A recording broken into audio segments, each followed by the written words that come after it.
आज क्या है कि जंगल में एक पेड़ था बिल्कुल हरा भरा, उस पेड़ पर ही रख लिया उल्लू ने घोंसला। मनहूस उल्लू पेड़ की हरियाली खा गया। कुछ ही दिनों के बाद वो पतझड़ में आ गया। किस्मत पे अपनी आंसू बहाता था वो शजर, तरकीब कोई बचने की आती न थी नजर। एक दिन किसी ने पेड़ पे आरे चला दिए, ले जाके कारखाने में सोफे बना दिए।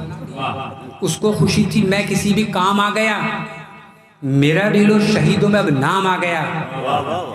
कुछ ही दिनों के बाद वो रंजूर हो गया, एक बार फिर से रोने पे मजबूर हो गया।